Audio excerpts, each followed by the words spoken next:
Podcasting from Portland East to Portland West, from Big Pine Key to Pacific Beach, and from San Juan to Guam, this is All Across America. Well, Pete, it's great having you on the show. And to introduce you, Pete is a combat veteran who served in the United States Army in Bosnia, Iraq, and Afghanistan. He was a spy with over 1,000 combat patrols. He's also the host of the Break It Down podcast, where the ground truth collection technique he learned in the Army have brought out the best in guests for over 1,000 episodes. Pete, it's an honor to have you on All Across America. Man, it's great to be on. I love being on people's shows, and this isn't a brag, but it's over 2,000 episodes now. 2,000, all right. I don't even, like. There's so many places where I've written that because it is amazing. 1,000 is amazing, and now I've doubled that. And wow, I don't even. It doesn't even make sense to me when I say that because 2,000 conversations recorded, with hundreds and hundreds of people from a variety of things. It's mind-boggling to have that really much is. content where I'm like Larry King in a lot of ways, and that's insane. That's insane. Well, I hope you live as long as Larry King. How old was he when he passed away? He was into his 90s, right? He was pretty old. Yeah, he was pretty old. Yeah. I don't know how old. Very, very well dressed. If I always remember the episode Larry King did with Lady Gaga, and she was wearing like black, and he was wearing. They were mirror images of each other, like the contrast images of the suits, because he was famous for his suits, and so she wore the exact suit he was wearing, but where he had black, she was wearing white, and where he had black, she was. It was very, very well done. I'll have to bring up that photo at some point, but that's fun. You started. Maybe we'll start from the beginning of your time in the Army, and we talked about this ground truth collection technique, which I have no doubt has served you well in the podcast world. But coming out of basic training, you're not a spy in a box. There's a long journey from Right. the very beginning to that part. Can you talk a little bit about that? Yeah. So one of the things you have to understand is I'll say the military, because you can hop over and do someone else's course, right? There are a lot of courses that are focused on intelligence. And in my line of work, counterintelligence, there are there's at least 120 sub-disciplines you can work in. And work in it for 2 years, 3 years, and then move over to another one. And so you can array yourself in a lot of different ways. And so a lot of what you learn by doing, because it's really hard to prepare someone to be that comfortable with uncertainty and just not knowing what you're going to do or how to do it. And so you have to develop a very broad and powerful tool set. The Army doesn't know how to do that in a classroom. They just do that by kicking you off the diving board and going, "Hey, good luck, kid." Right. and then you figure it out. Because a lot of the things I learned from us, from the military, from the Army, from the staff, and I'd watch how they worked, and I'd be like, "Oh my gosh, I understand what they're not getting from me. Let me go get it for them." And I could take, and that's ground truth, right?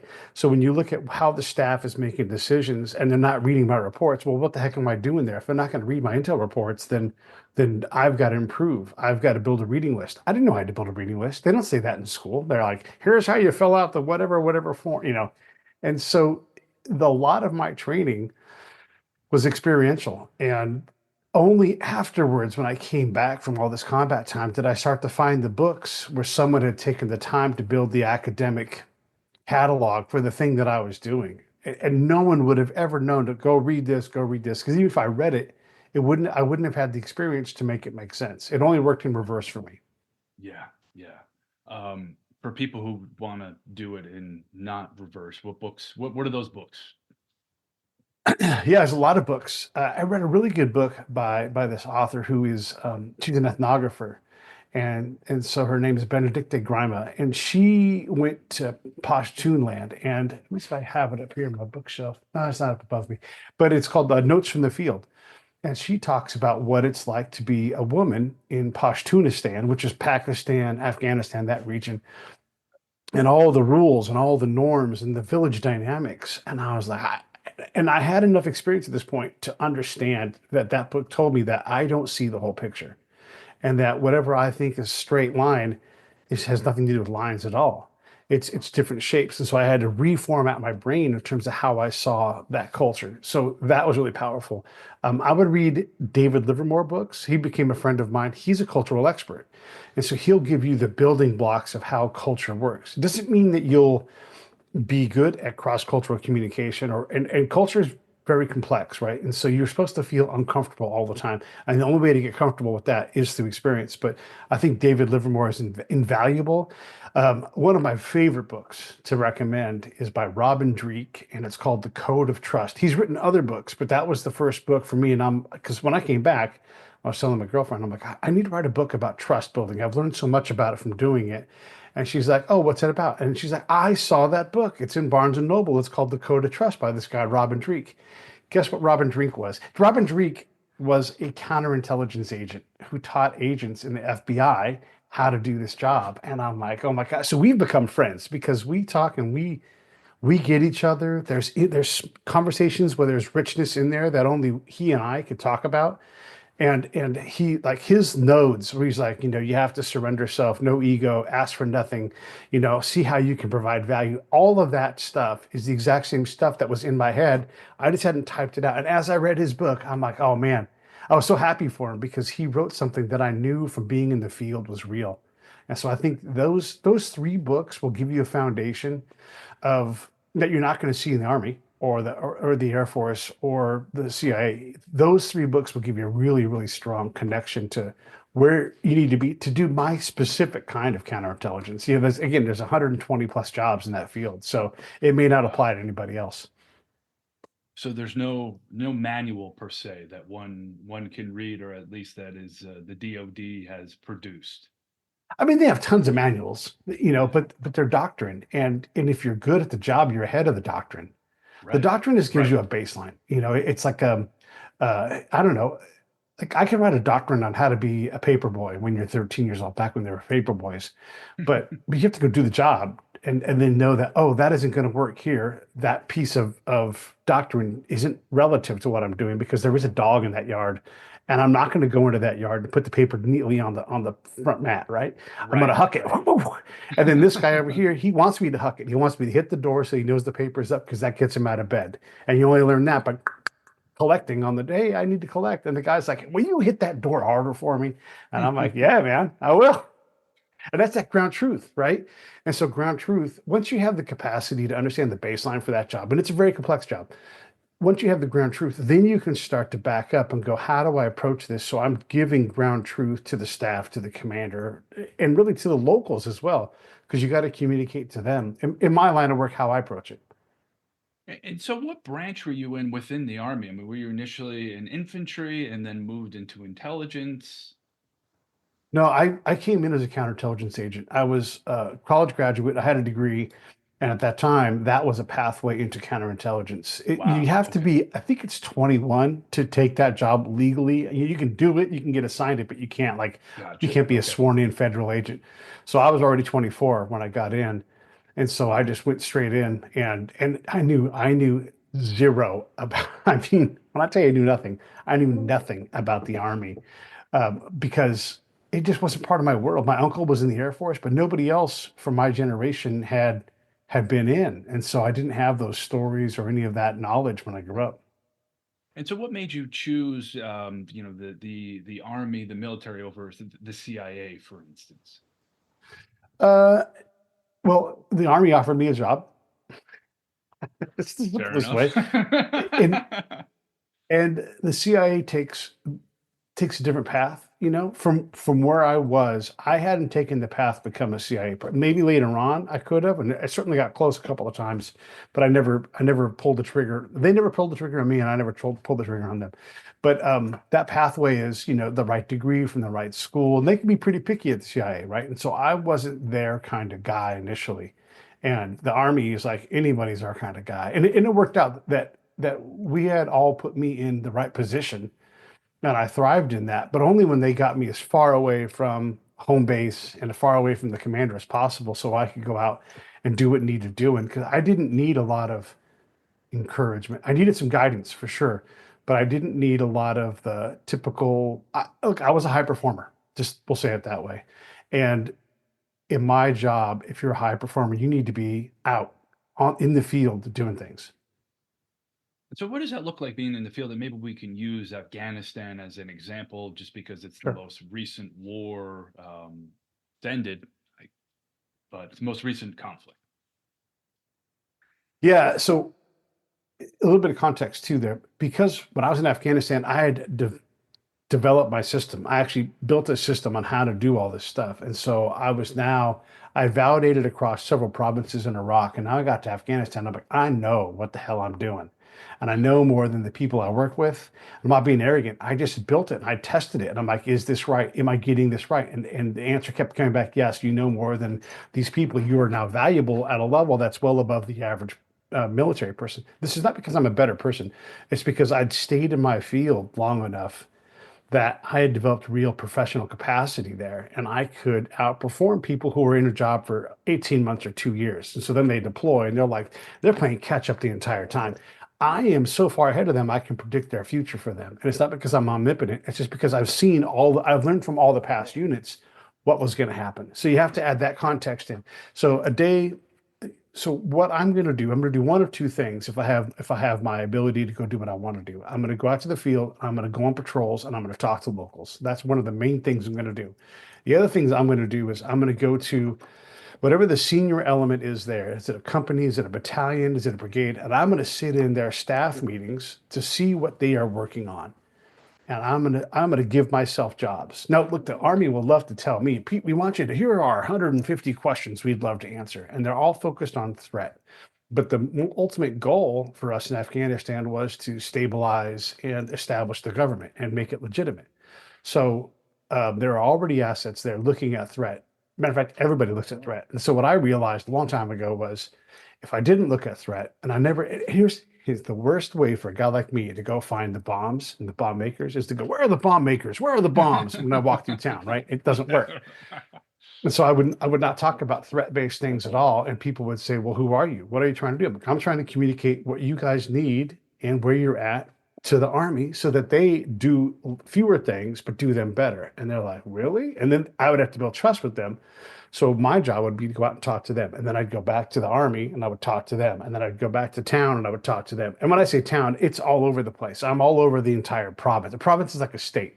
So I'm going anywhere I can go so I can test what I'm seeing because I'm not perfect. I make a lot of mistakes. And so I'm asking the Afghans, like, tell me about this, tell me about that. How does this work? Who's in charge of that? How do I meet that person? These are all these kind of questions.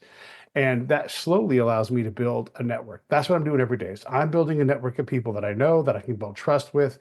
And then when the time comes, I can go and I can touch that person and say, hey, I have news for you. This matters. Whether it's the commander or it's the Afghan dude, whatever it is, I'm looking to make connections so when I show up, they're like, Pete, oh man, that means I'm doing my job. How are your foreign language skills? Did you go with an interpreter or were you fluent in Yeah. Arabic? So I have a little bit of foreign language capacity in a lot of language. I'm not really fluent at all, but what I'm excellent at is working with interpreters because I see the interpreter and I say, I trust you. We're going to go out. And I tell them, I'm going to work harder than anybody else you've ever worked with. And you're not going to have to work as hard as me, but you're going to have to work really hard. And we're going to take on dangerous jobs because my job is dangerous. If you don't want to do this, you don't have to. And then once they said, I want to do this, I'm like, well, let's go get you a raise because you're going to earn it right now. And so I would take these guys out and I'd just work the crap out of them because I can't get off the camp enough. I would make sure we came back and let them just like, you don't do anything. Answer your phone, talk to the local people, give me an idea, but don't even talk to me for 2 days. Just chill out and just absorb whatever you can locally. And then I would work the staff side of things. So for me, the language thing was I have someone who can handle the language. I have someone that can handle the native culture better than I can. So I'm going to let them do that. And I'm going to drive the mission because they don't know the Army. They don't know the command like I do. And so we became, instead of me working through an interpreter, it was me working with my interpreter as a team to go out and do these things and meet these people that no one else could meet. And look, this happened all the time where I would meet Abu somebody, and I'm like, oh, yeah, I met that guy. And they're like, you met that guy? He's our number one target. And I'm like, whoa, that guy's in charge of a lot of important things in the community. Maybe chill out for a second. Let me talk to that dude some more, So, and that I can tell you a couple of stories about that, but that ability to go out and meet those people, because I wasn't looking for the bomb maker. I was looking to try to figure out where they needed help, where the help was working, and that kind of thing. That allowed me access nobody else could meet. Was there any cash involved? Yeah, a little bit, a little bit. I don't want to say that cash isn't important, but for what I was doing, I didn't need that much cash. What I and other people had cash, right? So I could just say, I don't have any money for you, but I can talk to the guys that do have money. And so that was really powerful for me because that made me a gateway because now I could help them identify because they don't know anybody. They're just like, that's an army guy. Does he have money? They shake you down. And, you don't get anywhere with that. It's very unreliable. A lot of people in my field feel like giving money for information means that you're not good at the job. I don't think that's true. I think if people need money, you should give it to them and use it to curry favor, of course, but also build trust. And if money gets you access to trust, then absolutely do that, right? But I didn't need money for what I was doing because there was other money behind me. I just had to figure out who was worth investing time into. And so how do you build trust? That's a good question. Well, I look at trust like this. It ranks up like more and more dangerous, right? And then I have a trust bank and I have to extend trust to them. And so it's my job to say, I'm here, I'm from another place, I'm from another culture. I'd like to understand what you do, how you do it. If I can understand how they make their decisions and I can understand what their goals are, then I can figure out how to collaborate with them. And if I can accomplish my goal through their cultural path, wow. And that makes me trustworthy, right? And so I can say something like, what's the biggest problem here? And they'll say, oh my God, there's, no electricity. And I'm like, I can't do anything about that. I'm just one dude. What's the smallest problem? And they'll say, oh, you know what? Down by the creek. And there'll be like this ridiculously tiny problem. Like, so like we can, I think we can go to the mayor and get that fixed. Remember, we're trying to establish the government and make it legitimate. And so they're like, if you think so, I'm like, how about you meet me at the mayor's office and we'll talk about this problem. And then I go back and I do the back channeling and I'm like, hey, let's make sure we have the army guys there. Let's make sure that we look at the mayor and we go, hey, and the mayor points and he goes, you Americans, you're going to give me this help right here. It's all designed to do this. But that creates the ability to give the governor a win, give that farmer a win, give the army a win. And I'm just trying to put this powerful, valuable thing in there. That creates trust. Now the commander's like, hey, Pete's a good dude. He's going to put me in that chair and he's going to give me an easy win. And all I got to do is go, yes, sir, to the mayor. Okay, great. And the mayor's like, man, Pete's a good dude. He went out and he took that honorary person and he gave me a win. I know what to do with that guy once I get him in my office. And so I'm just trying to create these little small things. So over time, when I'm talking and I'm writing my reports and everything else, when I start to hear my words come back, that's a test of trust, right? Like, oh, I wrote that. I wrote that. They're reading my stuff. Okay, good. That's good. And so then I try to enrich that relationship more so that I'm valuable. Being valuable means you're trusted. And so trusting someone, let's say like it's a tribal elder, and he says, Pete, come with me to my compound. Now, I'm not just going to do that at the top of a hat, but if I've built trust with that person, I can even say to them, ooh, it's pretty dangerous. How am I going to be safe? And then if he says, Peter, do not worry, I will protect you. Well, it doesn't mean I'm automatically going to trust them, right? And again, I'm not talking like at the pro level here, but I'll make a decision based upon that, like their ability to be great at what they do. And so I'll say, I am going to trust you. I'm like, this is big for me because the army's not going to like me to do this. And they'll say, oh, I'm like, so you're asking me, you're putting me in the spot with these guys as well. And they're like, Peter, don't worry, don't worry. And so they would create value for me where I could stick my neck out and I could go do something. And then they realized that I was trusting them. Like it's one thing to exchange trust without saying anything about it, but sometimes you have to slow down and say, hey, I am trusting you on this. And I'm going to put these guys on the spot. Like I got invited to a wedding one time and it was just across the river, maybe 300 yards away. And they're like, please come be our guest. And it's going to be totally safe. It's no problem at all. Right. But this is a small outpost and not with a lot of people. And so I went to the commander. I said, I can, and this is the company size element. It's a platoon really element. So it's like, let's say it's 40 dudes. And I said to him, I can go across over there. I can go to this wedding and I wouldn't really be doing any direct collecting.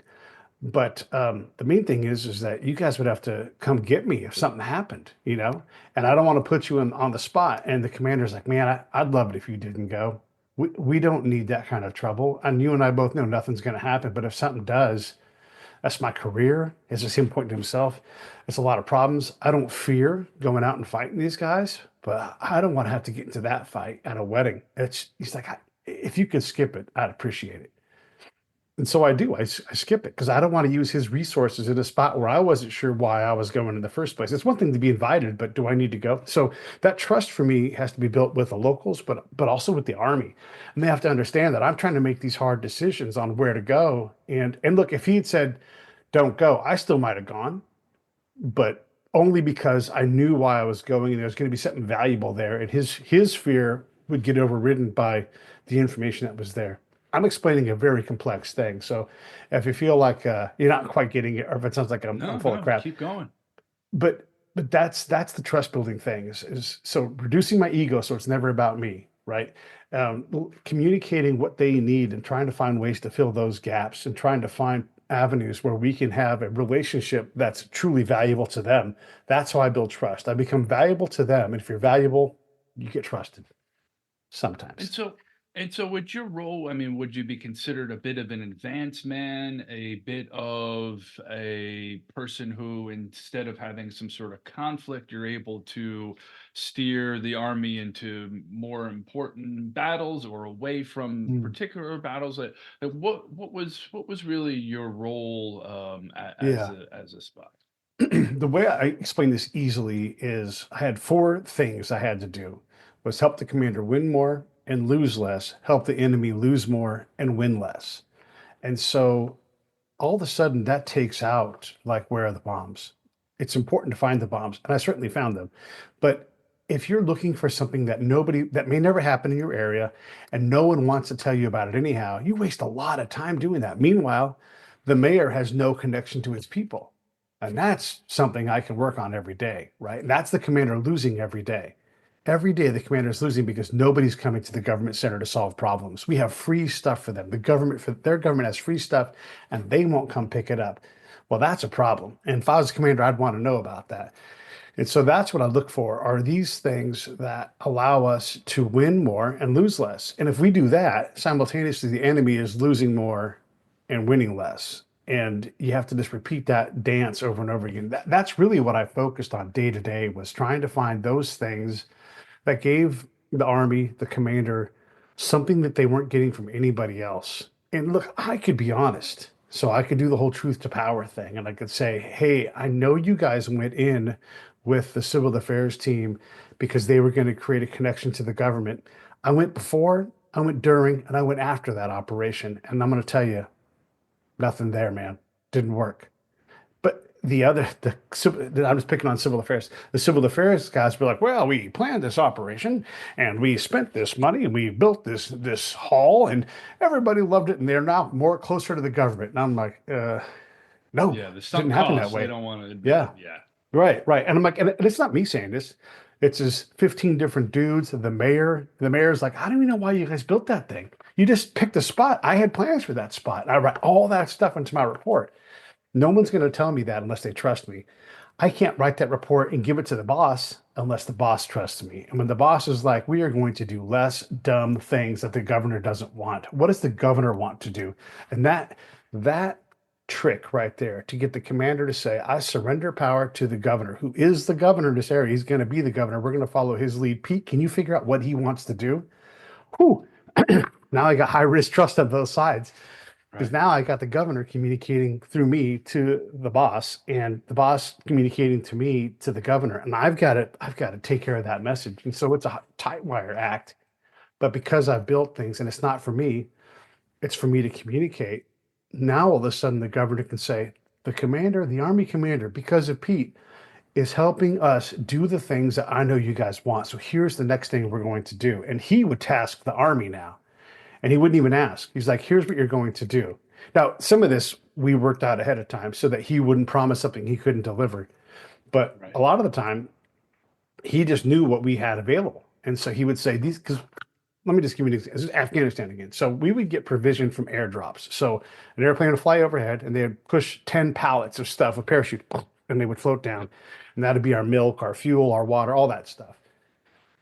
we would burn those parachutes because we have no need for them. So they became waste. The governor would say, if you want parachutes, come and see me. And that would get people to come in because these guys could use these for sunshades. And look, these aren't fantastic parachutes. They're like one-time use things. So it's not that great, but to them, they were gold. And so he started turning parachutes into governance.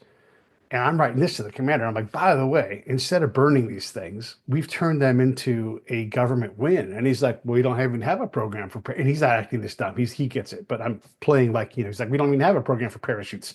And I'm like, yeah, it's the ones that come on the airdrop thing. It's like, brilliant.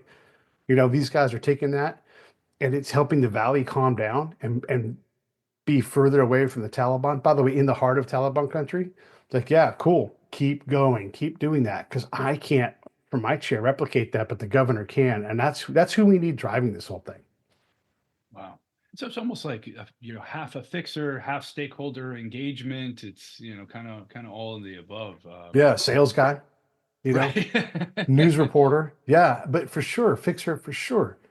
Because I don't want them to waste their time or anybody's money on these things. I would see all this waste and money, and I'm like, why are we doing these things? Go build a soccer field. And I realized at some point, like they're just going to spend the money because they have to spend. Like my job was one guy from the army. I'm not knocking anybody in the army. It's just everybody's trying to do what they're trying to do. They're trying to be their best. But it's like, Pete, my job is to build schools. I don't care if anybody goes to them. I have to build schools. When I build schools, I'm doing my job well. So guess what I'm going to do? I'm going to build schools. That's what I'm here to do. And this guy's job may not be civil affairs. It might not be engineering. It might be infantry. It could be anything. And their job is to build schools that deployment. I hold on to that lesson. And then when the next unit comes in, they're like, how many schools do we have in this valley? And so they'll task me, Pete, find out how many schools in the valley. And I would say, well, why don't you ask the governor? And they're like, well, but you're supposed to know that. You're the intel guy. And I'm like, I'm just going to go ask the governor anyhow. Why doesn't the governor's partner ask the governor? And by the way, why are we asking how many schools are here? Shouldn't we be already know that? I mean, we built them. And then by the way, what curriculum are they teaching? How many girls go? How many boys go when we don't show up? You want me to tell you about schools? Oh, I'll give you information about schools, but you're asking bad questions because you all should know that answer. Yeah, we're past that point. We've been here for 10 years. We've been here for 15 years. You don't know how many schools are. You don't know how they're divided up through districts. I'll get you that information. But let me tell you something. I don't know. Why do you need it? Now I get to ask that. Why do you need that? Because you didn't care when you got here, and it makes them upset because I'm challenging where they're at and I'm making them uncomfortable. And I'll say, you should be uncomfortable about this because you should be ashamed to not know this. You guys should have had this in your workup. If you don't know how many schools and what the names of the schools are, then why are you here? And you say that, why are you here? Like, if you're not going to take this seriously, you have to get beyond this stuff. Don't you think the unit before you asked the same question? Do you think that they were terrible? And they're like, no, of course they're not terrible. And I'm like, then why didn't they pass that information to you? Why are we asking the same question over and over again? They're like, damn, we got to ask better questions. Right. And I'm being pretty direct. I'm being pretty hard. When I'm doing this, I'm doing this from a position of authority. And so they get that. I'm like, I'm going to challenge you right now. And it's going to be uncomfortable. Do you want me to not do that? And they're like, no, challenge me. And I'm like, all right, why are you asking about schools? And then you get into this hot conversation, and it might even be like the two of us don't look at each other for the next couple hours. And later on, that major, that captain, that colonel is like, Pete, I'm glad you had that conversation with me. You're right. You're right. I didn't like it. It sucked, and you were direct about it because you can't beat around the bush too much, right? Like, hey, you're asking the wrong questions, dude. You got to ask harder questions, and you need to ask more of yourself and what you guys know. Sure, I'll go find out whatever you want me to find out, but not that. Well, there's way better things to find out. So I don't know if that's a fixer, if it's a coach, whatever it is, but that's part of my job. A little bit of everything. I mean, so it sounds like you had different units cycling through. How long were you deployed in Afghanistan at a stretch? Afghanistan, not that much. Primarily, I worked in Iraq. But I had seen the units rotate over the top of me, right? So I would see them like they come in because I was staggered. And so even if I stayed and several units rotated over the top, a unit just took over more land and they just came in, so they may have already been there, but they don't know this area. I learned what it was like for them to receive me, and unless I established myself, they would never establish me. I could sit there, I could be in the staff room and kill time and contribute, but like not matter at all, right? Or I could say, you guys don't get who I am. You don't get what I do. You can't even talk to me right now. So I'll see you guys in 21 days. But when I come back, you specifically are the person I need to talk to, and they're like, who the fuck is this guy? And then I come back and I'd be like, here's why you're talking to me. Here are the reports you should read from last time. You're not going to read them, so I'll tell you what, And so I would sit down and I would work with them and have meetings until they're like, oh, and I would say, here's the most important thing I would say, because I'd already have the commander figured out. I already knew what to do with commanders. I would say to them, I would say, hey, I already know about commanders. The boss in about 3 weeks is going to be reading my reports every single day he gets them.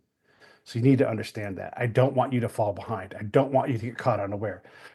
Here's the thing I know, right? Is when I know the future. Someone in that group of people I'm talking to, and I'm desperate. I'm desperate to help you, and you're going to ignore. Some of you are going to ignore me, so don't be that guy. You're going to see me in the staff room. Someone's going to say something, and I'm gonna nuke them. Not because I want to, but because they didn't listen, they didn't read, they are not up, they're not up to the code. And I have to do this because if I don't, then the unit won't get any better. So don't be that person and don't let your peers be that person and read my reports. You're going to ignore me, but you're going to see somebody get nuked and you're going to be like, holy shit, Pete said he was going to nuke somebody 3 weeks ago and it just happened right now in front of my face. Yeah, So that gets the unit going faster in the right direction. And that's great. all of this stuff, by the way, I'm back channeling the back channel. So then I go to the guy called the sergeant major, and he's the standard bearer. And I'm like, hey, man, here's what's going to happen. And these guys are like, I get it. I get why you're doing it. You got my backing. I mean, I need to see the report. I need to see the performance. But yeah, I get it. And so those guys would be like, he told me that he said he was going to do this, and he said that we weren't going to do our job. We got to do it. You look at the prospect, sir. We got to do our job. We got to be better. We got to be more accurate. We got to ask better. And all of a sudden, those are my words coming back through the staff and being said out loud. So that's a lot of what I did on the inside. Was I was hard on us because I knew what we were capable of, and I knew what the common mistakes were, and I was desperate for us to get past those common mistakes. And so you talked a little bit about back channeling and yeah, talking with senior enlisted officers. What was your strategy and how what was the what was it like working with senior enlisted officers versus senior commissioned officers? They were one of the hardest nuts to crack. I was an enlisted guy, but I wasn't ever a sergeant major, nor did I want to be. And so I really didn't understand why they were there or what they did. And so I'd go to sergeant major school. I'd go talk to sergeant majors, and I'm like, help me understand why you guys are here. What do you do? How do I help you? And they didn't know how to use me either. And so for a long time, it was like this antagonistic relationship. And then I cracked it one day, and I went to the sergeant major, and I'm like, hey, man, I'm seeing some things on these patrols that look, I've been on a lot of patrols and I've been in a lot of units here in this region. You guys are new here, but I don't want to see people getting hurt because they're not maintaining the standard that I know you set. I don't got to know you to know what your standard is. Helmets on in the vehicles, helmets on top of the vehicles, looking out for one another, everything in the back of the vehicle secured. And I said, so I'll tell you things, but you've got to protect my anonymity because I got to go on these patrols and I can't get called out. So I'm going to tell you when guys are doing things the right way. And I hope that's the most often what you hear. But when I see things like, I was in the back of this MRAP. MRAP's a giant metal house of a vehicle. It's huge. And you take up stairs to get in the back of it. It's ridiculous. But those things roll over. And when they roll over, everything in them goes flying. So anything that's not buckled down, imagine a 24 flat of sodas, just flying loose and getting crushed, not in your face. I mean, that's just bad news. And there's no reason for that, right? Just belt the thing down, put it in the cooler, belt the cooler down, whatever it is. And so this vehicle had a loose 50 cal barrel in it. And I'm not going to say anything on that patrol because odds are we're going to be fine. But a 50 cal barrel is heavy. It's like 50 pounds. And to have that thing helicoptering on 3 axes all through the back of that's dumb. And then it's not the standard. And so when I tell that to the sergeant major, they're like, hey, I appreciate that. I'll protect you. No one's going to know we talked about things and I'll handle it. And that's great. So now I'm an agent for them. And so as I learned how to do that, I learned what was important to them. I learned how to talk in terms of unit goals as well as personnel goals to them. And that was really what cracked the nut for me. But it was really hard because those guys, they didn't like me because I didn't fit within the system. And those guys are system guys. And I'm not a system guy. And this is why it took so long for me to crack the code. But once I said, I'm part of the system, I'm your agent, they're like, I'll get an agent? Huh. And so I would spend a lot of time, like, I'm going to write my reports. And then I would go see him and I'd be like, hey, man, I just wanted to let you know the guys in, 4-2, squad 3, man, those guys were squared away. Honestly, they did a great job. And that would give him a little bit of feedback, a little bit. And that also gives him the ability to go give a win to those guys in a way that allowed him to be a good sergeant major. Wow. So initially, folks would see you as some sort of outsider, but then you were able to kind of reframe it to show them that you're there essentially to help them. They're That's agent. right. Yeah, and that's that trust thing again, right? Yeah. Like I become valuable to them, and so I became valuable to the sergeant majors. I didn't know how to do it for a long, long, long time, Yeah. and I got into a lot of trouble. Not that I was doing anything wrong, but because they don't. We had this like professional argument going on. I'm going to do whatever the hell I want to do because I know what I need to do, right? But I'm not doing anything for them. And they're such an important part of the mission. I used to ignore those guys. And I'm like, I got to stop ignoring these guys because somebody's killing me. And then I'd find out it was the sergeant major sticking a knife in my back. And so I'm like, I have to deal with that. And it was a big lesson. It was a tough, hard lesson, expensive too at times. But yeah, it taught me a lot because the staff is dangerous and the sergeant major is dangerous. And I say this all the time, but I was more in peril. I got killed more times in the staff room than I ever did in combat, because Right. those guys, they don't want someone making them look bad. They don't want someone currying favor with the boss. They get jealous of that. And I'm not currying favor, but I'm just valuable. And the thing is because I am outside within the system, the boss can say, "Hey, Pete, let's go grab chow." And so I'd be sitting and they'd all see me sitting with the boss. And that would cause problems. And I would say, is this going to cause problems for you? He's like, nah. And I'm like, well, it has in the past. Let me tell you, you know. And he's like, really? And then we would talk about that, and that would teach the colonel how to help me. And I'm like, tell me what you're doing so that the next guy I can help them faster. And so these guys taught me. I went to colonel school too. That's how I learned how to work the colonels. And I have like a whole pat thing I say to those guys because again, it's not about me, it's about me helping them. And I'll give you a little bit about that. Every colonel shows up somewhere. There's a lieutenant colonel, full colonel, whatever it's going to be, and they have a 4-line mission statement when they deploy somewhere, right? And I know it. I don't have to know them. I don't have to read their thing. And I'm like, I know your mission statement. It's going to be close with and destroy the enemy, protect the force, enable your enablers, teach and train the local, the indigenous government forces, whatever that is, some form of that. And they're like, how did you know that? I'm like, because I've done this a lot. And here's where I can help you in those four Yeah. lines, right? And this is where you want me to work. You got people doing this, but this is and everything I do is gonna be in that zone. And then I'm like, I would say to him, just make sure that you zero me in because I'm a pinpoint tool. I can communicate up above for you, and without you being involved in that, I can do that as well. But I'm going to be the thing that gives you information that no one else is going to give you. That's why you want me on patrols. And they're like, well, get on out there. Then why are you here? Yeah. And then I Right. would go and I would have I had to pay the bills first, right? I had to extend that, like, this is what I need, but you'll Right. see. And then in 3 months, you'll say these words to me. And every single time I said that to a commander, they'd look at me like I'm crazy. And I'm like, I'll see you in 3 months. And then they'd be like, Pete, you absolutely called it. Sit down on the couch whenever you want. Talk to me whenever you want. I vouch for you. Come with me to these places. Let me see what you see so that we shrink the time between you seeing it and me seeing it. And so I would often become the person that guided the commander's daily missions because he's like, go anywhere you want. And I'm like, I don't need to go anywhere. Go where you want, and I'll work something out. So what's interesting to you is going to be interesting to me, and I'm going to amplify that. And that would be like the ace level of what I did was to have the commander taking me out as his personal collector agent. And we would have these meetings and it'd be incredible. They're like, I'm teaching them so much because I'm helping them avoid, and they could see it. I'm helping them avoid the common pitfall of a kernel. And every time I do that, I've trimmed that little mistake off of their bush, right? We aren't going to make those, Yeah. and it makes them better, and they all get that. Nice. And were you able to say with, having met all these different colonels, were you able to say, hey, this person's going to make general or this person is not? Were you able to kind of suss people out pretty quickly? Yeah, there's a kind of a rule for that. So if you are a lieutenant colonel and you own battle space, you're almost for sure going to make colonel. But you could see the ones that were running out of career fuel. Uh-oh. Yeah, let me grab my battery here. You can see the ones that were running out of fuel from their careers because they acted in certain ways. And that's fine because maybe they really were just kind of burned out on being in the army. There we Right. go. And Same thing with like if you met a DCO. DCO is the right hand man of a colonel at a brigade level. Those people aren't going to be general, and if they do, they're going to be a staff general. They're not going to be relevant in terms of command. They're hyper relevant in terms of like talk to them instead of the commander, because the commander doesn't need to talk to me every day at the brigade level. They'll let me know if they want me to talk to them. And if you're talking to the DCO, you have a great relationship there, that's good. But that person's not going to become like a two-star general and run a division. It's just not how that works. So I would say over half of lieutenant colonels I would meet are not going to make general at all. But a lot of them were fantastic officers. They were better than their peers.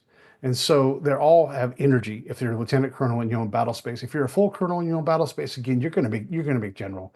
But some of those guys are not, and it'll be for some other kind of reason. Maybe they're just too old and too tired and they just don't want to do it. But it's I would say I'm not 100% on the people I'm like that guy's going to make general, but I'm pretty close because Yeah.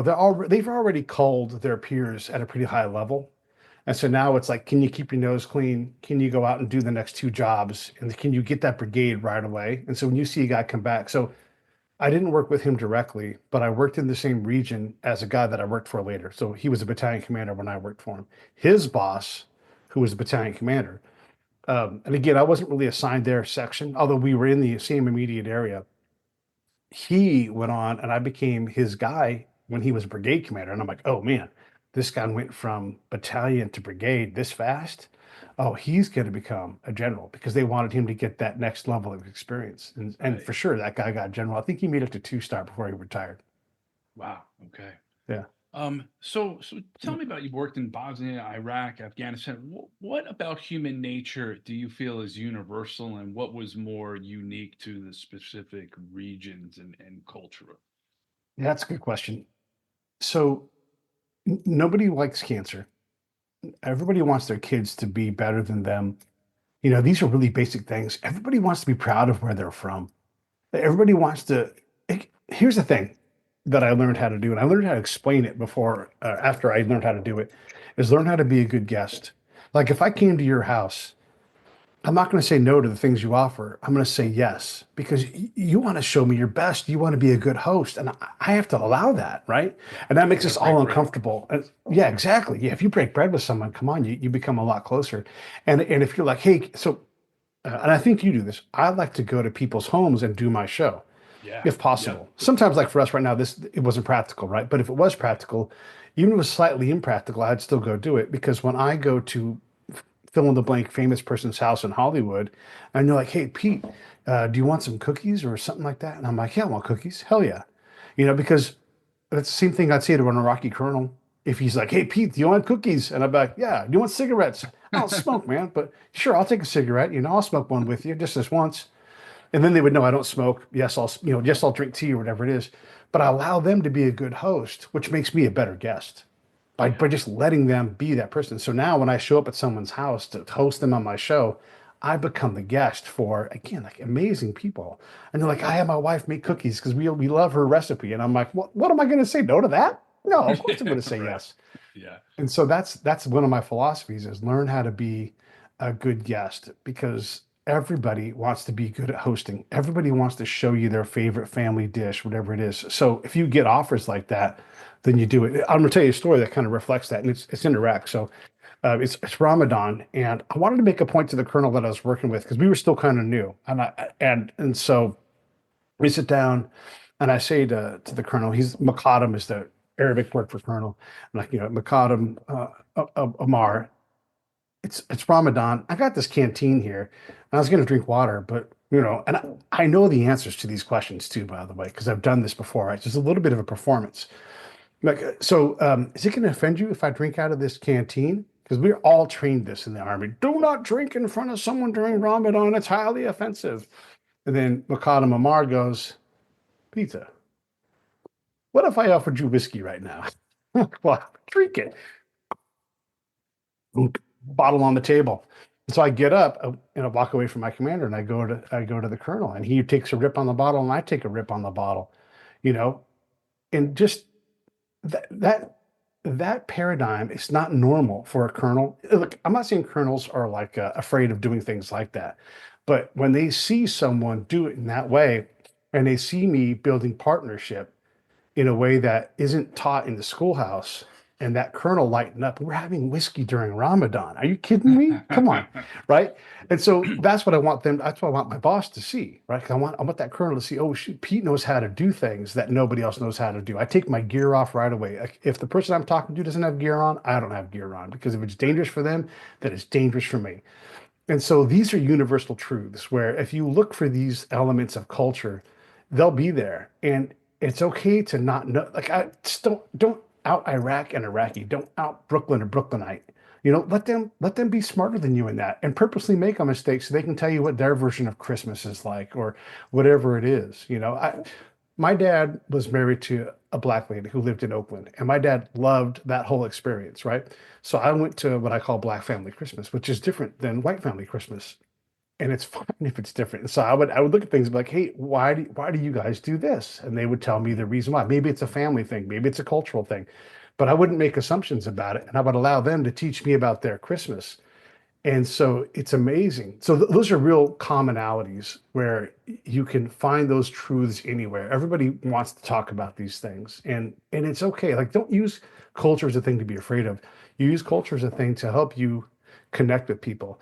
And that's what you leverage, is their willingness to tell you. Like, if you find someone who's from Ohio State and they're an Ohio State fan, all you got to do is talk about football, and they're gonna talk to you nonstop. And now the conversation has started, right? Because I know that people who love UT Texas, UT Tennessee, they will talk about football nonstop. And if they're not into football, you find something else. But you just find the thing that is the essence of who they are. And if you don't know what it is, you ask them. You just ask them. Like, what do people from I don't know, pick a town, um, Terre Haute, Indiana. What is it that you guys do here? Like, what makes you guys from Terre Haute? How can you tell? And then they'll just go on and on and on, because it's who they are. That's the truth that I think matters the most, is that everybody has these things. Are there questions that you like to ask that you have found have been particularly important? Yeah, yeah. My I'm really big on, well, first off, my favorite question is this one. Ready? I'm gonna do it right now. I just shut the fuck up. I don't say anything. That's it. And the person is talking, or I'll nod my head, or I'll say, go on. Even if there's nothing else there, right? I'll say, go on. Like, if I was to ask you about podcasting and you gave me your little 2-minute spiel, and I'd say, go on. You're like, well, all right. And then you would tell me more, right? And you would dig deeper into your vault and deeper into your vault. And now I can ask 100 questions based upon how deep you went. I don't want the surface level knowledge. That's the stuff that everybody knows how to get. When people are like, oh, it's easy to collect. Yeah, it is. But how good is your information? How rich is it? Because I don't care about the stuff where you skip along the truth. I care about the stuff that you stop and you dig down with me, and we mine for that Right. gold, that I find out that opportunity. And I'm like, that is valuable. So sure, you got told about goats and inoculations, or apple orchards and all that kind of stuff. But I talked to the farmer about apple orchards, and I found out so much more because I didn't just ask the first question. So I look for depth. I look for very open questions. I try not to ask interrogatives. I'd rather say, um, tell me your opinion about this. And then that starts, you know. And from there, you just prod and get them to go along. And so every situation I was in, I would have a rehearsed set of questions that I knew I wanted to ask. So I met a farmer and whatever, right? So that situation, I had a whole series of questions that I could ask that I would knew that would tree into some kind of nugget of knowledge. But when I got to the next level above that, which I didn't know existed, was when they took me and they put a magazine of questions in, and their interaction with me created questions I never would have thought of. And that interaction got me to where they wanted to go, and what they wanted to tell me about. I can always go out and try to outfox somebody. I have the tools for that, but that puts me in a very direct line of questioning and exposes me to threat, because it looks like I'm trying to, if someone figures like, hey, this guy's dominating the conversation in a way that isn't, I don't dig, then I've put myself in jeopardy. But if I'm listening and reacting and building trust and trying to hear what they're trying to tell me, man, that's so much more valuable. I'll get something valuable every single time I talk to someone. And once I knew that that was going to happen, and I wasn't desperate to find another gold nugget, I just knew that there was. I always like say, we're always desperate to be like looking for the needle in a haystack. I just go one field over to the field of needles and just scoop them up with a shovel and put them on my wheelbarrow and be like, and that's why the commander loved me. It's like, I needed to know all those things, Pete. Thank you. Can you go get more? And I'm like, yeah, there's a whole field full of needles, man. I'll go get you all the things you want, and that's how I worked that part of it. Was the questions was to look at it from a different point of view because anybody can say, where are the bombs? Right. And that's a bad question to ask. Yeah, And are you yeah, familiar yeah, with yeah. the question or the concept of reciprocal self-disclosure, where you reveal more about yourself, and then the other Sure. person will in turn reveal more about themselves? Yeah. I'm a big believer in that. I call it fence building, but yeah, there's other terms for it. Well, And what do you call it? so I call it fence building. And Fence not building. like we're going to build a fence together. I just want to see where their fence is and realize when our fences touch. And so like tell me about Ramadan, I'll tell you about Christmas. Tell me about, East Baghdad, I'll tell you about California. And all of a sudden you've reached this point where you've both built fences and then you realize even though we're not going in the same direction, our fences now touch and hopefully can go together. And that's what I'm looking for. So I'm just trying to find common form. Like you're building a fence, I'm building a fence. Our fences are nowhere near each other. Then all of a sudden you realize, oh man, you know what? My 8-year old, man, he is a pain. And then they'll tell me this, and I'm like, you know what? Yeah, my 8-year old, like you and I did a little bit of that before we started, Sure. was talking about Cub Scouts, right? That's a Yeah. fence building thing where you Yep. create commonality and even familiarity, so that when you look, one of my jobs is to meet the worst possible people in the region, right? To meet the warlord, to meet the dangerous person. And when I meet that person, I can't be so disgusted with them that I can't talk to them. I don't have to Right. accept that their culture produced a good thing. I do have to accept that that is where they're from. And there are always a pathway to get to where they got to. And there's some kind of story there. And I don't have to know that story. We don't got time for that. But if I can accept that this warlord has shot and killed hundreds of people and is desperate to get out of the pickle he's in, then maybe I'm a guy who can help him get out of the pickle that he's in. And maybe that guy who has a lot of knowledge about bad things, maybe he will just chill out while I'm there. Ultimately, that's what I care about. Like, can I reduce the threat in the area by creating a relationship with someone who's hyper dangerous, who could right now shoot me if he wanted to, but doesn't, because I don't look at him with disdain or disgust, no matter how foul or evil of a person that he is. And so, how soon after you retired from the Army did you begin podcasting? I didn't retire from the Army. I just stopped. It's like I'm done doing this. I was in the Army 3 different ways, and so I just want to be clear about that. So I did some active time, some reserve time, and some Department of the Army time. A lot of and then some contract time in there as well. So a lot of deployments, a lot of tours, and I reached a point in my life where I realized that I was missing out on life by doing this wonderful job, but I had to stop because there was no end in sight. It was just too much of a deadly treadmill, and Right. so I opted to get off. But because of all that incredible experience, I call it the misfortunate fortune of having all these wonderful things. I knew I needed to tell stories and maybe write a book or whatever. And I have a degree in TV radio, so I'm like, I'm going to figure out some way to get on the radio. And my buddy John, who was like a friend, but more of like an acquaintance friend, he had a show, a local, like it's like a local community radio show. And I came on and we vibed really great. And I'm like, this is great. He said, come back anytime. I'm like, I'll be back next week because I had nothing else to do. And we got started and we just really, really had a great energy. And it's pretty soon the radio, not pretty soon, maybe like a year and a half or so in, the radio station's like, hey, you guys are too good for here. Get out of here. You're not allowed to come back. Yeah, we'll find someone else to fill Wednesday night, but you guys need to go get something, build it, make it big. And so that became the podcast. And it's crazy that it was over 10 years ago that that happened. It doesn't seem possible, but it is. And here we are all this time later. So I guess I was just compelled to tell these stories. And then I realized that for me and how I approach being a podcaster is it's a lot of ways it's the same as being a spy. I go out and I meet people. So many and you must have this, so many of my friends now are friends that I met because of my show. And Yeah. so many of my professional contacts are people I've met through the show. When you meet hundreds and hundreds of people and you genuinely have a good time, you don't get to keep everybody, but there's so many people I could reach out to right now and say, hey, you were on the show before. 4 years ago, 5 years ago, whatever it is. I'd love for you to come back. They're going to say yes. They're Yeah. going to, because that's a human nature thing too. Nice. And Yeah. so, what's worked for you in terms of podcasting? Where do you feel like there's a lot of what's the pattern in human nature? Where did you go too far using the techniques you learned in the army?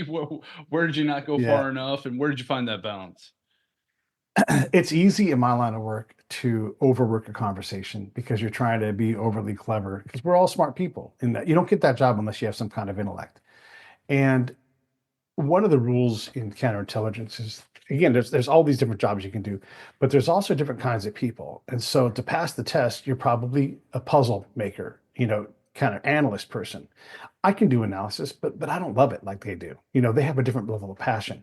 And then you have the operation guys that I can do operations, like, yeah, I can do that, but they get it at a level that I don't get it at, right? And so all of these guys said the same thing for being a field person, where they're like, I know how to go out, I know how to, find the information, I know how to extract it and give the commander something good, but I can't do what Pete does. He loves it in a different way that I do. So when you have that kind of a skill set, I don't have to work as hard on controlling the conversation. I know the conversation is going to go somewhere that's going to be valuable. I'm not going to let it not do that, And so, like, when I'm going to have and this happens all the time. I'll have someone who I want them to come on the show, and they'll be afraid. I haven't done my job to create trust with them. I haven't taken the risk away, and so I'll say to them, "Hey, listen, you're worried about stuff. That's my job.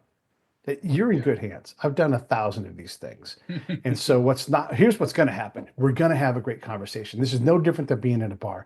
And as a matter of fact, I was doing the same little bit with someone today who I found on X. And I'm like, let's go. Let's talk about these things. And he's like, don't dox me. And I'm like, dox you? Man, we're from the Intel world. We're both Intel. I'm not going to dox you.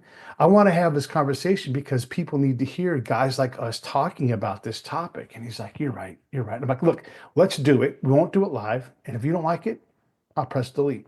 There's no risk. And I'm telling you Yeah. right now, you're not going to want to press delete, because every time, and I love to bring these old lessons in because I learned this from being on patrols. Every time I do this to somebody and they have your fears, which are very normal, we do the show and they're like, you know what, that was great. And the other thing they say is, that was an hour, and I'm like, yeah, man, because we filled it and we weren't worried about these things. So what I want you to do is give all those worries to me. Trust me to be the guy that I am, who knows how to do this, who's done it 2,000 times. I don't want you to worry about those things, because what I want you here for is the stuff that's in your head already. And I want to pull Yeah. that out. No risk, no danger, no negativity. Let's just have this conversation. And that almost always makes the person go, okay, Yeah. let's do that. And then a lot of times they'll say, and you know what, let's do it live. Right. And so Right. and I don't know if you've experienced that, but I get that a lot, where someone's like, oh, especially if it's political conversations or whatever. And I don't do too much of that anymore, but Yeah. they get a little nervous. I'm like, what are you nervous about? Yeah. Let's just do it. It's a conversation. That's it. Yeah. Yeah. It's that psychological safety is what I Yeah. call it. And I Right. mean, normally before pressing the record button, you're a pro podcaster, so I didn't feel the need to tell you this. But for most people who haven't been on podcasts before, I say to them, look, I'm here to make you and both of us look good. If there's anything Right. that you say that you later on say, hey, I wish I hadn't said that, I'm happy to edit it out. I'm not a Yeah. hard journalist, and I've only once had somebody ask afterwards to have something edited out, and it was a question about taxes, which was a lame question to begin with, and I totally understood not wanting to have a tax question Yeah. on air. And that's been Yeah. it. No other times have I had anybody, ask to have anything removed. And I think just by people knowing that I'm willing to go to bat for that, and I'm not, it's not gotcha journalism. They're usually Right. pretty safe. So Yeah. so Yeah. And to be able to say that with confidence and obvious experience, it just puts people at ease. Like, I yeah, had a guy who was, uh, he's very active on LinkedIn. And I said, hey, I'd love to have you on the show. And my special someone had found him first and said, oh, you started to get him on the show to be good. And he was very antagonistic towards Congress, towards Republicans, towards Donald Trump. And all that stuff's fine with me, because we all have the things that we get to have. And that's totally normal.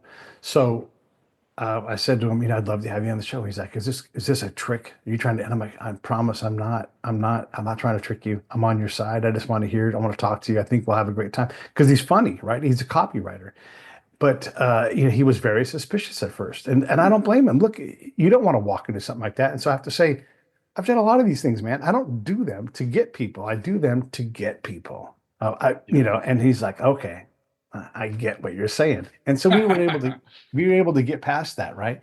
And I just think it's wonderful because we need more conversations. This is the thing that this is another universal truth. Wars happen when we run out of words. Yeah. So let's not run out of words, please. Let's continue to talk, even if it's angry. You can Yeah. cool off, come back, and get at it again. But if you run out of words, if you run out of tolerance, people are really, really hard on like, too much tolerance is a bad thing because then you have Nazis. Okay, yeah, sure. There's risk in everything, but Yeah. let's just try tolerance a little while longer and see if we can hang out together. And all of a sudden, you're going to find out that the most interesting things about you are not your politics, you know. Yeah. And we're all broken animals. We've all done dumb things. We all have things that we're ashamed of. Yeah. Okay, well then I'm not going to judge you too much. Even if we disagree on something, that's okay. Disagreement's all right. It doesn't mean that we have to be antagonistic or Right. even adversarial. There's a lot of ways to skin a cat. There's a lot of ways to screw up skinning a cat, and they're all the same way. Like it's like they're all. It doesn't. You don't know what's going to happen. Life is too complex to say this is how you skin a cat every single time. Because as soon as you say that, like, look, you know this as well as I do. Some podcasts just don't make it. Some percentage, 1%, 2%, whatever it is, and you're like, that one's never going out, or technology failed me, or they were sick and never got back to me. Something's going to happen. That's just the nature of things, and you just have to say that's fine. And I used to hurt my heart so much when the show didn't do well because I wasn't good enough, and then I had enough of those wounds, and I'm like, what in the hell do I care? Like, yes, the person stuttered. Yes, I dropped an F bomb or whatever. Who cares? Stop worrying about that stuff. Yeah. Yeah. I mean, it's almost like podcasting, although it happens on the internet, is the antithesis of the internet because you have all these anonymous people shouting at each other on X, for instance. Whereas here we are having an actual conversation, which unfortunately happens far less than it should in the real world. So, I mean, Yeah. I'm grateful for it, and it's been a great thing for me. And again, it's just been about meeting people. So where has it not worked and where has it worked really well? I mean, who are some of your favorite guests and where were there Oh my some gosh. misfires? The misfires, first off, they're all my fault. If it doesn't go well, it is my fault. I'm the producer, I'm the host, Yep. it's on Yep. me. So Right. I don't want to, like, there's too many of those things. It just happens, right? You got to understand. I was driving down a road. I was in a car, in a van, front passenger seat while someone else was driving on a road in Baghdad on the airport. The airport belongs to the Americans, right? So it's totally safe. And we're driving down the road. It's pitch black outside, and coming from the other direction is an M1 Abrams tank, and it's got one light out, right? And so you see it coming down the road, and it's like you're looking at it, and like the driver's light is on and the passenger light is off. I don't know if that's making. Hang on, let me do it this way. This one's on. This one, no. I don't know. Anyhow, the Right. passenger light is out and the driver's light is on. So we're driving down the road, and we can see him coming. It's no big deal. We're not in the combat zone. We're just all driving around town. And when we get right up on this, 'cause it's at night, you can't see in Abrams. If there weren't headlights, you wouldn't see it at all. They disappear. And we Wow. realize that the headlight that's out is the driver's headlight, which is directly in front of me.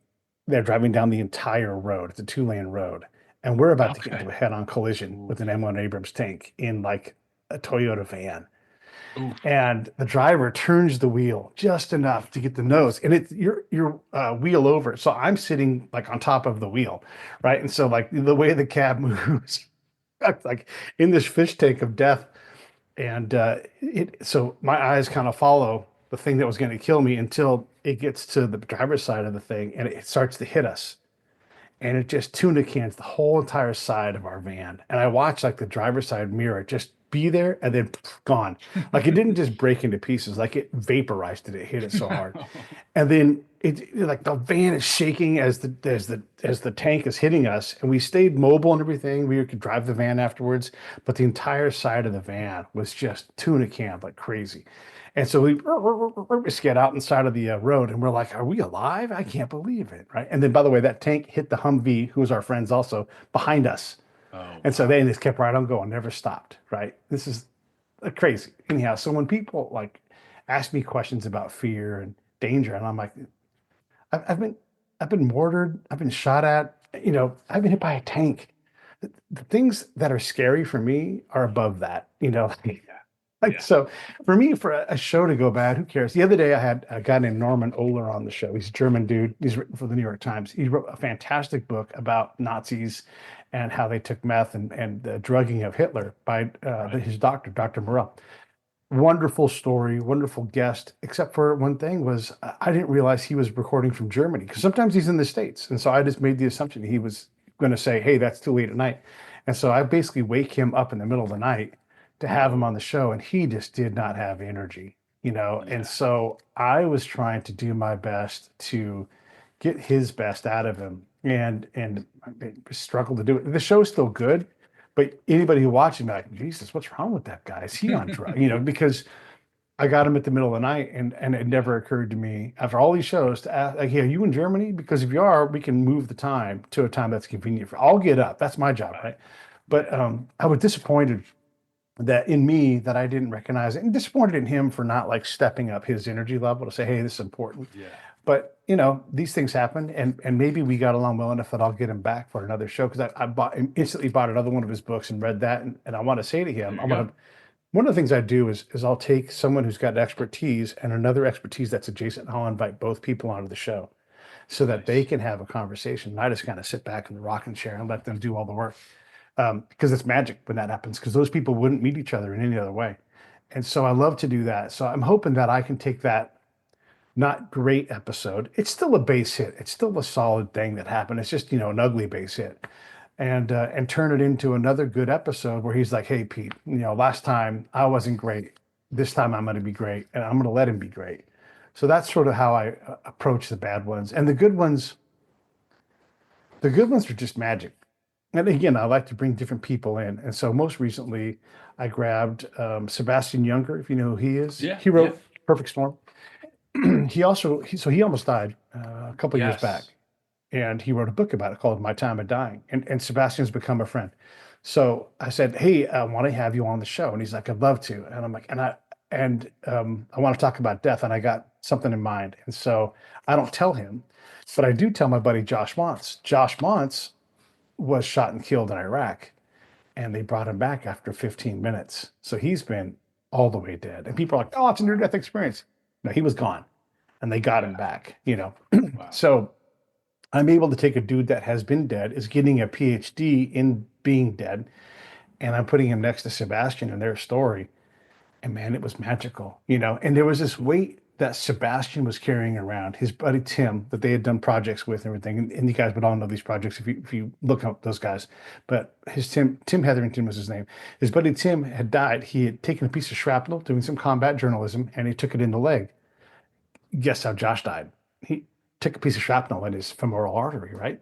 And Oh, so Sebastian's able to say to him, I've carried this guilt, the survivor's guilt. And it's messed me up. I mean, right. being dead, almost dead messed me up. But um, what was it like for Tim at the end? And Josh was able to take him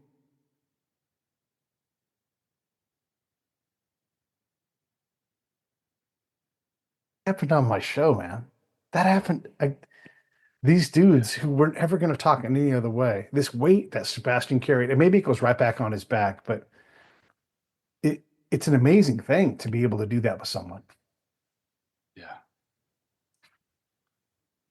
And then, I mean, 2000 episodes. Who else, like thinking back, throughout the years, less recent, stood out to you in a way that maybe surprised you or You know, I have a lot of, not as many as I used to, but I have a lot of musicians on the show. And sometimes we don't talk about music. We talk about what happens during the music and where it takes them and how they see music. And these conversations, this guy's passed on, but there was a quantum physicist that I used to have on the show and named Andrew Friedman.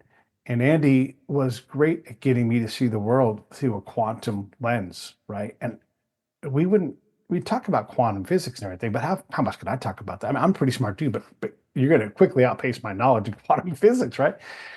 And so we would talk about quantum religion and quantum gravity and quantum, all these other concepts. And he would be able to help me get a couple steps beyond where I was at. And I love having my mind blown. I love bringing my friends on to co-host and blow their minds. But when someone can blow my mind, and I'm like, oh my God, I can't believe my mouth and my brain are making these words come out because I barely understand what you're saying. And the same thing with musicians, like I didn't realize, and I can't remember the name of it. It's pretty complex. I think it's a Greek word, but they see color when they play music, and so they resonate with that color, and so they I guess they play the color. Like Jim I'm gonna play Ellington the used to color say red. that.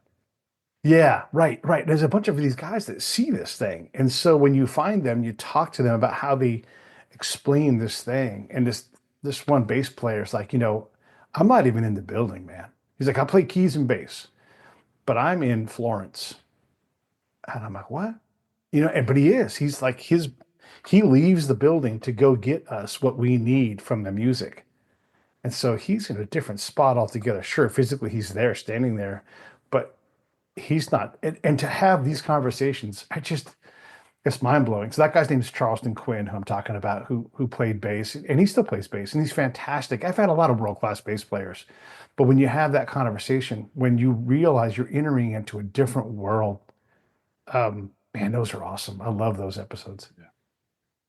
Well, it was heartening to hear after 2,000 episodes that you had that mistake with the time zone. So that's great. Great. I'm glad to hear that you're still learning, and I Yeah, feel like I'm in my this is number 42, and I'm yeah. constantly trying to improve and learn on my mistakes. I mean, what advice would you give to podcasters and even anybody doing Mm, 2,000 of something? There's a lot of advice you can give to anybody that wants to become an expert at a thing, yeah, whatever it may be.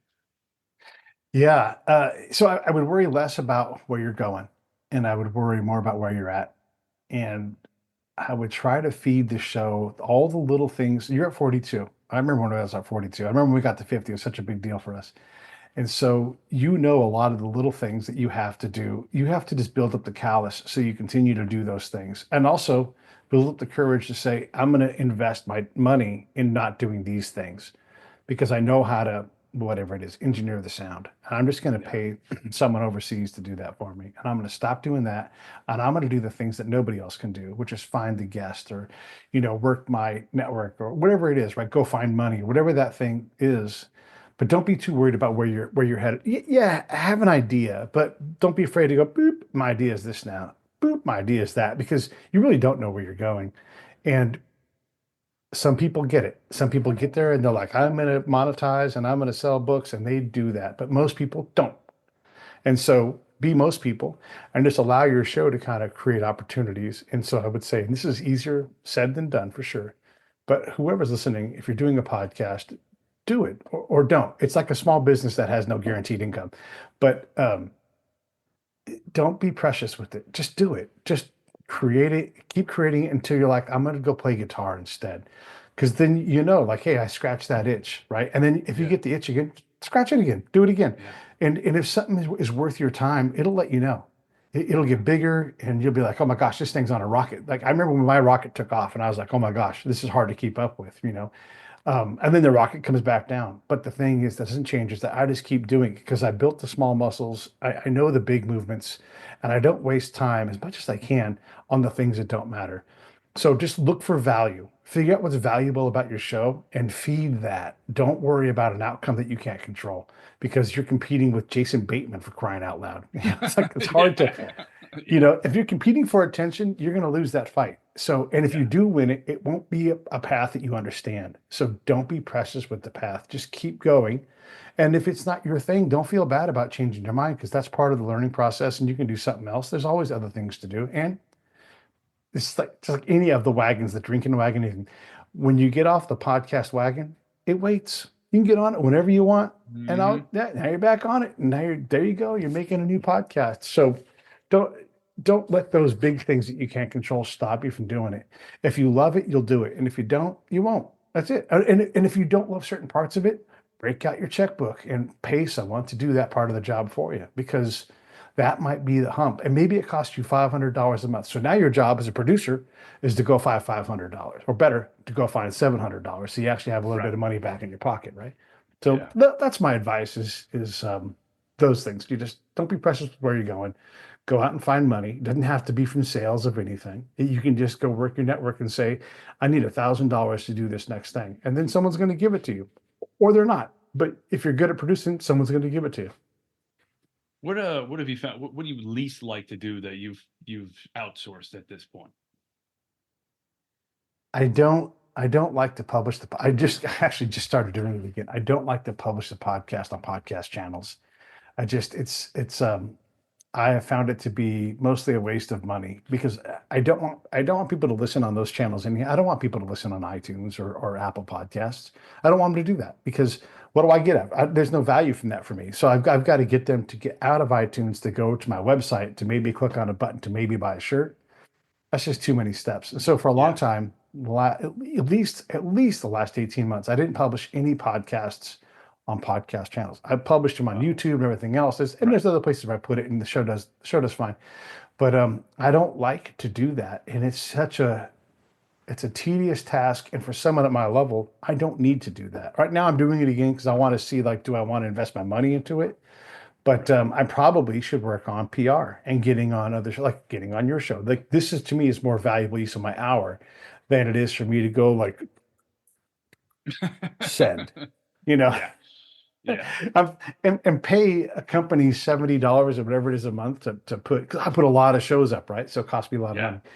And then to hope that someone listens to it on a channel I don't care if they listen on. Oh man, so that's a hat that I have on right now, and I had gotten rid of it, but I'm like, let me not be pig-headed. Let me see if there's value here, and if there is, there is, and if not, then I'll stop doing it because uh, I like to be lean with my business, and I've got other opportunities. And ultimately, if I'm successful enough with my next big ventures, I'm becoming a documentarian movie maker. If that Nice. that might kill my show off. I might be too busy to do my show, and that would be a product of my show. My Wow. show would make me so successful at meeting people and making documentaries, etc., that I wouldn't be able to make a podcast anymore, which I can't believe my mouth says those words, but that's what success looks like. Wow. Tell us about the documentary. Has several of them that are in the works. One of them is about a baseball player who is, he's Hall of Fame worthy, but doesn't have the platform. And I said, well, let's get a platform. And so I've got enough people interested that we're moving forward, and it appears that we'll get this thing made. There's a couple of big barriers in our way. One of them is money, but Of there's a course. couple other things. But if I can get those things figured out, which is my job, that's the kind of producer I am. I'm the one that like works on the log jams. And if I can get those log jams cleared, then I can go and I can get financing for this thing. And I think there's Yeah. people out there that'll pay for it. The market seems to tell me that. But it's a baseball documentary. Another one is a boxing, probably a movie now. It was a documentary. Now I think it's going to be a movie, and it's about one of the earliest prize fights. It's very notable from its time and for like 50 years after, but it's kind of been forgotten about. And so we're gonna make it unforgettable. To do a play Nice. on words, and it's a great story. I've got the book for it right here, and I can't wait to make it. And one of the things I like to do and one of the things my show does, it bird dogs stories for me. And so I get to go to these authors and say, "Hey, let me help you turn this into something, and let's build some IP and see if we can get the market interested." By the way, you don't only have one shot for these things, and so I'm good at going. Let's find someone who will give us some time and get us a screenplay. Doesn't have to be a masterpiece. Just get it written. You can change it. You're gonna change it. So let's not be worried about what if it's perfect or not. Let's just get it written so we can say we have a screenplay, and then shut up about that. And then if someone's like, "Oh, well, we're going to want to make changes," yeah, we expected that, So, but that's sort of the process. Another one is about a friend of mine wrote a book, and we're working on his story from Iraq. And it's about time to get a real Iraq movie out there. Like we had American Sniper, a while back, and that was great. This would be probably something on that scale where you have this incredible story with all kinds of great characters, and it might become a movie or it might become a documentary. But very, very positive. The people in the industry that I know now are like, "Oh man, this is a great book." And you understand, like when you do this, you start to learn both businesses. So I'm learning the author side, and I've learned a lot of that. But I'm also now learning the production side. And so when you come to someone like, I am an unknown author that has an incredible story, okay, great, but who's going to watch the movie? Well, it's a great story, but that's not enough. It's not, Hollywood's full of great stories, you Yeah. know? Like, who's going to watch this thing? Are you expecting Netflix to bring a crowd for you? Because they will, but they have people who've got crowds already. And what does Netflix want? They want something that draws. Yeah, look, Netflix just had their biggest event ever, and it wasn't because nobody knew of Mike Tyson and Jake Paul, right? I mean, and so this is the thing That that was a hype authors machine if often there miss. ever was one. Right, right. And so when you're trying to put together a story, yes, sometimes the story matters, and sometimes it's worth telling, and sometimes you can find someone who loves it enough to pay for it, right? But most things don't get made. And so Yeah. that's where I'm at is I'm collecting stories, collecting authors that want me to help them. And then I want to make sure they get paid better than they get paid normally because I don't have to pay for buildings and staff and that kind of thing. We have people we have to help out. Everybody's going to get paid, but I want the author to get paid too. 'Cause usually the author gets cut a check and then it's like, oh, we'll see you. We'll see you again, never, and nothing Yep. happens. I don't want to do that to people. I want them to be part of the process. Nice. Well, it Yeah. sounds like you've got a lot going on. You mentioned a YouTube channel. How can people find out more about you? I'm on several social media platforms. I primarily use X, and anybody who wants to reach out to me there easily can. It's just Pete A. Turner. You can send me an email, Pete at Break It Down Show. I'm always glad All to right. talk to folks. You and I connected via Podmatch, which is a great place. If anybody's into being like, hey, I want to become a guest on things, build my brand, man, that's a great place to do that. And you Yeah. can reach out to me there. And even if I don't take you on my show, I'll do my best to like give you a little piece of advice. I'm like, hey, listen, I can't help you, but if you get these things in order, hit me back. Let me know. But yeah, so I think X is probably the best place to get me. Great. All right. Well, Pete, it's been a pleasure to have you on the show, and thanks for reaching out. Thank you, man. I really appreciate it. It's a great chat. All right.